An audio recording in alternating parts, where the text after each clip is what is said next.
अस्सलाम वालेकुम। Chapter number 3 हमारा कंटिन्यू है ऑर्गेनिक केमिस्ट्री, जिसमें लास्ट वीडियो में हमने बात की थी सोर्सेज ऑफ ऑर्गेनिक कंपाउंड्स के बारे में। आज जो हम टॉपिक करेंगे वो है अल्केन्स एंड अल्काइल रेडिकल। तो सबसे पहले अगर हम अल्केन को डिस्कस करें, जिस पर हमने क्लासिफिकेशन की वीडियो में भी बात की थी, अल्केन्स क्या हैं? अल्केन्स को हम पैराफिन भी कहते हैं। अल्केन एक हाइड्रोकार्बन है, एक ग्रुप है हाइड्रोकार्बन का। एक सिंगल हाइड्रोकार्बन नहीं है बल्कि एक ग्रुप है, ग्रुप ऑफ हाइड्रोकार्बन। अगर हम क्लासिफिकेशन से इसको स्टार्ट करें तो हमारे पास सबसे पहले ऑर्गेनिक कंपाउंड्स होते हैं। इसे हमने क्लासिफाई किया था ओपन चेन स्ट्रक्चर्स, और रिंग कंपाउंड्स मीन्स जो साइक्लिक कंपाउंड्स होते हैं। ओपन चेन को हम फर्दर क्लासिफाई करते हैं सैचुरेटेड और अनसैचुरेटेड। सैचुरेटेड में हमारे पास अल्केन्स आते हैं। सैचुरेटेड कंपाउंड या फिर अल्केन्स ऐसे कंपाउंड्स हैं जिसमें carbon carbon single bonds present हों। सैचुरेटेड हाइड्रोकार्बन या फिर अल्केन्स या फिर पैराफिन कैसे कंपाउंड्स हैं जिसमें carbon carbon single bond present हो। याद रख सकते हो, एस से सैचुरेटेड और एस से सिंगल बॉन्ड। तो जिन कंपाउंड्स में कार्बन कार्बन सिंगल बॉन्ड होंगे वो कौन से होंगे? अल्केन या फिर सैचुरेटेड हाइड्रोकार्बन, या फिर हम उसे पैराफिन भी कह सकते हैं। अब अगर एक कार्बन का अल्केन है मीथेन, दो कार्बन का अल्केन है तो इथेन,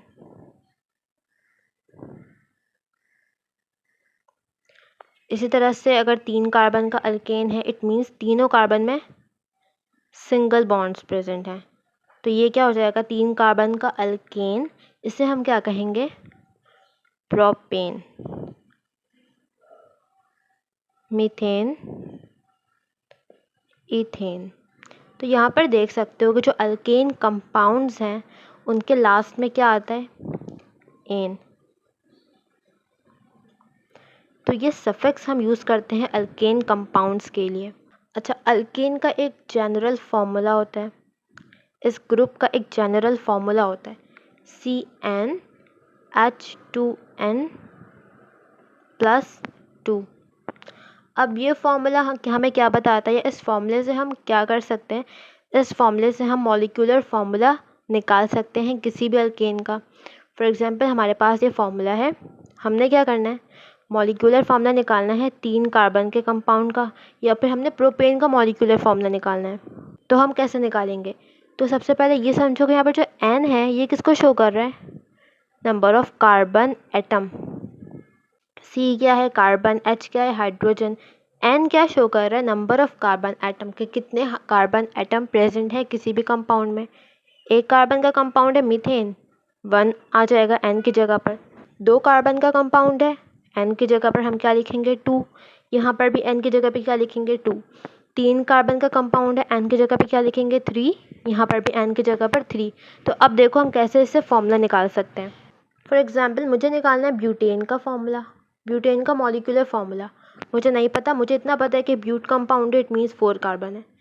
अब हम कैसे निकालेंगे? अच्छा, ये फार्मूला हमें पता है, ये क्या एक जनरल फार्मूला है पूरी अल्केन सीरीज़ के लिए। ब्यूटेन एक अल्केन कंपाउंड है, इससे हम निकाल सकते हैं CN। एन की जगह पे हम क्या लिखेंगे? कितने कार्बन है? 4, C4। H ठीक है, हाइड्रोजन। 2, N क्या है? कितने नंबर ऑफ कार्बन एटम्स हैं? 4 प्लस फॉर्मूले का अपना 2। तो क्या फॉर्मूला बन जाएगा? C4H, ब्रैकेट है, इट मीन्स मल्टीप्लाई 4 2 8, और 8 में अगर हम 2 प्लस करें तो क्या हो जाएगा? 10। C4H10। तो ये हमारे पास आ गया मॉलिक्यूलर फार्मूला। ये क्वेश्चन इस तरह से MCQ में आ सकता है। अच्छा, अब मुझे हेप्टेन का निकालना है। मुझे हेप्टेन का मॉलिक्यूलर फार्मूला नहीं पता, मुझे इतना पता है कि हेप्ट कंपाउंड है। हेप्टेन 7 कार्बन का अल्केन है। हेप्ट मतलब 7 कार्बन, 7 कार्बन का अल्केन है। मेरे पास जनरल फार्मूला है, तो हम क्या करेंगे? एन की जगह पर क्या लिखेंगे? 7। एन क्या शो करते हैं? Number of carbon atom. कितने कार्बन है हेप्टेन में? 7।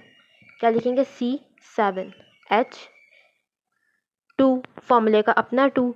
एन क्या है? 7, और प्लस फॉर्मूले का अपना +2।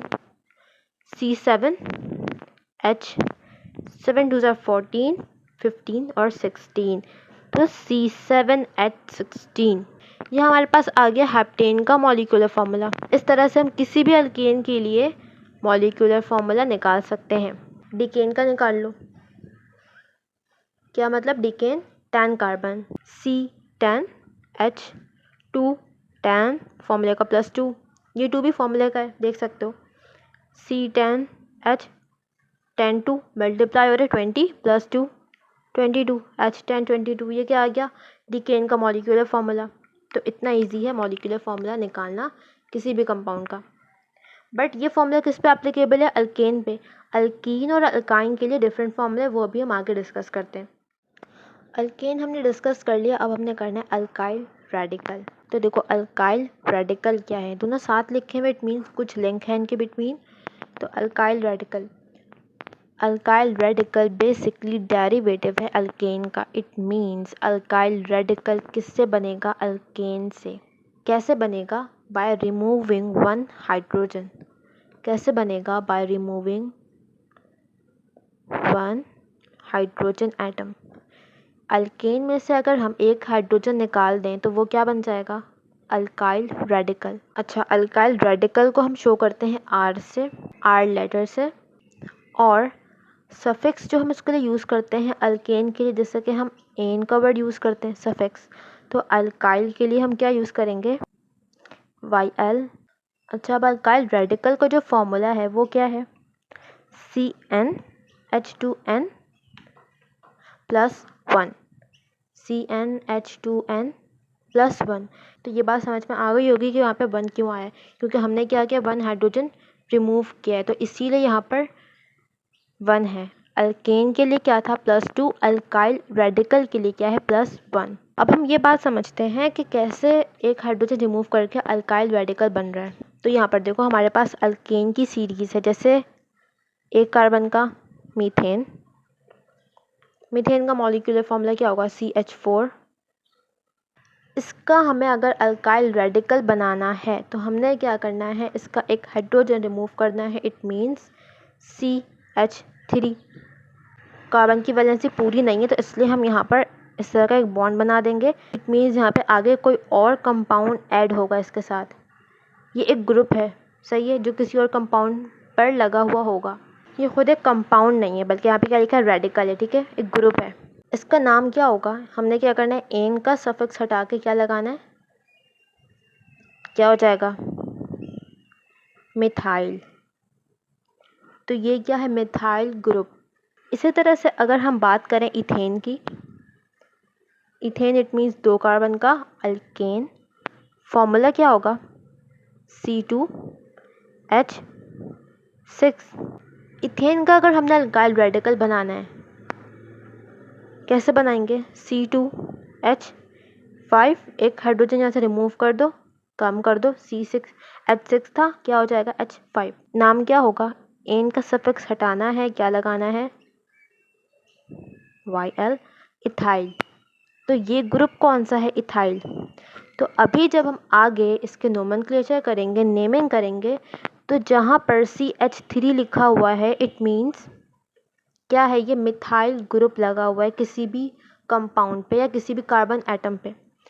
कहीं पर C2H5 लिखा है तो ये इथेन तो नहीं है ना, क्योंकि इथेन का फॉर्मूला C2H6 है, तो इसमें एक हाइड्रोजन कम है, तो ये क्या है? Ethyl group.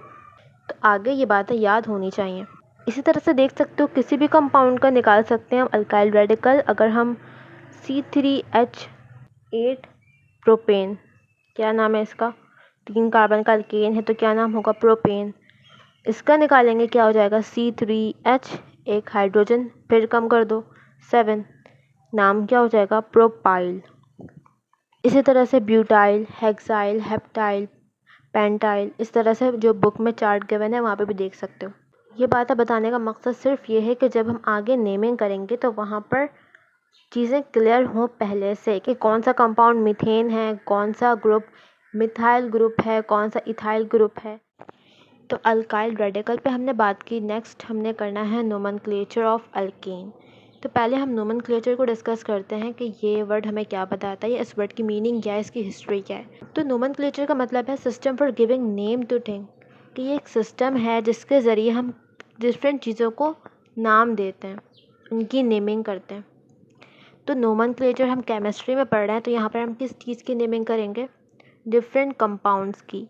ऑर्गेनिक केमिस्ट्री में पढ़े तो डिफरेंट ऑर्गेनिक कंपाउंड्स की हम नेमिंग करेंगे।